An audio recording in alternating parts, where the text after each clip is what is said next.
နာမစ်ကန်ဒါရရဲ့တိတ်ဆိတ်အေးစက်တဲ့လွင်ပြင်မှာတော့နေအောင်ကြီးကအဖြူရောင်ဖြော့ဖြော့လေးနဲ့တောက်ပလို့နေပါတယ်အဲ့ဒီကြားထဲမှာတော့လေပြေလေးတွေကမီးလျံတွေလိုနီနေနေတဲ့သဲကုန်းတွေပေါ်ကိုဖြတ်တန်းတိုက်ခတ်သွားပါတယ်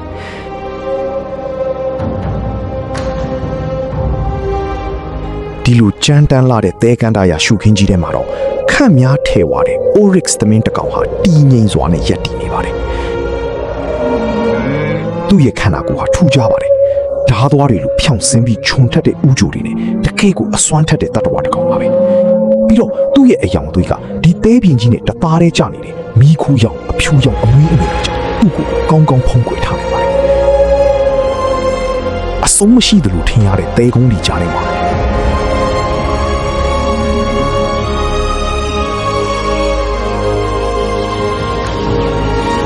တတဝါရဲ့ခန္ဓာကိုယ်ဟာရှင်သန်နိုင်ဖို့အတွက်အထူးဒီဇိုင်းထုတ်ထားသလိုမျိုးပေါ့ဗျာ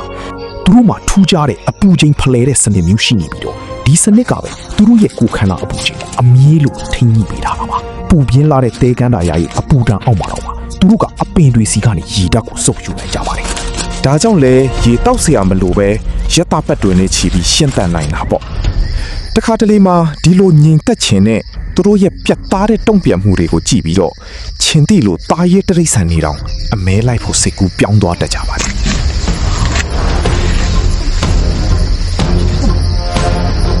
ဒါဟာသူတို့ကကြောက်စရာကောင်းလို့မဟုတ်ပါဘူးသူတို့ဟာဒီနေရာရဲ့တဘာဝကိုကောင်းကောင်းနားလည်ထားလို့ပါဒီနေရာမှာဆိုရင်တည်ငြိမ်ခြင်းဟာပဲအသက်ရှင်ခြင်းရဲ့အဓိကတော့ချက်ဖြစ်တယ်ဆိုတာကိုသူတို့သိထားလို့ပါ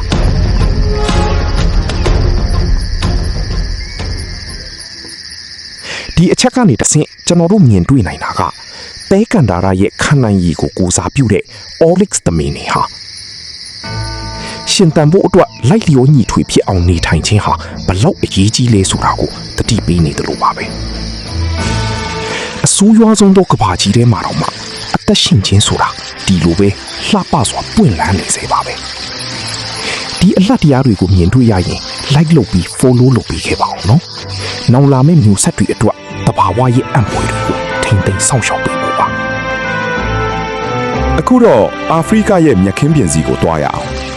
ကုန်းနေနိုးတိုက်တတဝါတွေထဲမှာအမြင့်ဆုံးဖြစ်တဲ့တစ်ကလပ်အုပ်တွေကိုကြည့်ရမှာပါအာဖရိကမြက်ခင်းပြင်ရဲ့သင်္ကေတလေးတွေပေါ့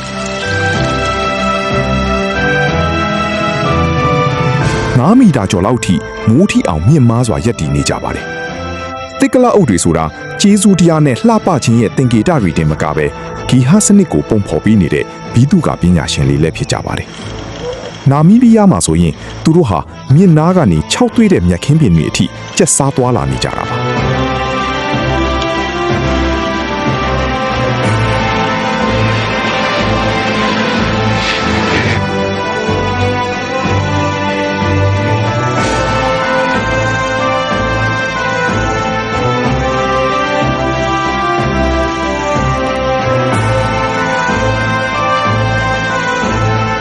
သူတို့အကြိုက်ဆုံးကတော့အကာရှားသစ်ပင်တွေရှိတဲ့နေရာတွေပါပဲဒါကပဲသူတို့ရဲ့အဓိကအစားအစာတွေပေါ့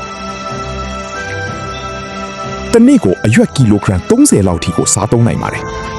အဓိကအဖြစ်တော့အကာရှားမျိုးစိတ်တွေကိုပဲစားလေးရှိကြတယ်သူတို့စားတာကလည်းအပင်တွေပေါက်ရောက်မှုကိုပုံဖော်ပေးဖို့ကူညီပေးတယ်လို့ပါပဲ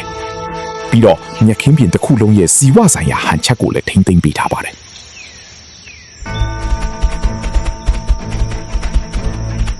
အထူးသဖြင့်မိုးခေါင်တဲ့ရာသီတွေမှာဆိုရင်ရေရှာတွေ့ဖို့အတွက်ကီလိုမီတာဒဇင်ပေါင်းများစွာကိုခရီးနှင်ကြရပါတယ်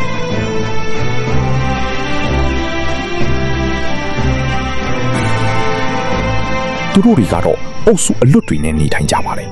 အတီတကြလည်းမဟုတ်သလိုတကောင်နဲ့တကောင်အငင်းပွားတာမျိုးလည်းမရှိဘူးတကယ့်ကိုလိုက်လျောညီထွေရှိပြီးတကောင်နဲ့တကောင်အစားထိုးနိုင်တဲ့လူမှုအတိုင်းဝိုင်းပါဒီလိုလူမှုဖွဲ့စည်းပုံတွေကပဲပြိုင်ဆိုင်မှုတွေကိုရောကြစေတာပေါ့ပြီးတော့မျိုးရိုးဗီဇကွဲပြားမှုကိုလည်းပုံမတိုးပွားစေပါတယ်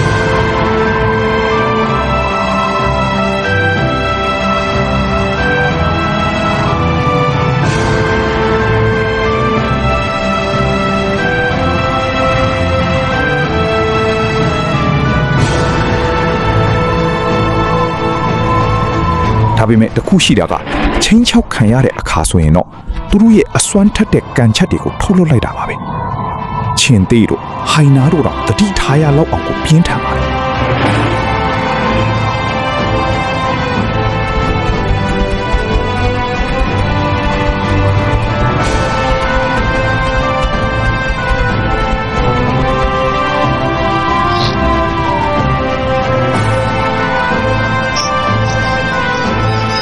သူတို့ရဲ့ရိုးအားနဲ့ကြည်ကောင်းတဲ့အသွင်ပြင်ရှိပေမဲ့လို့တစ်ကလာအုပ်တွေဟာလုံးဝအားနည်းသူတွေတော့မဟုတ်ကြဘူးပေါ့ဗျာ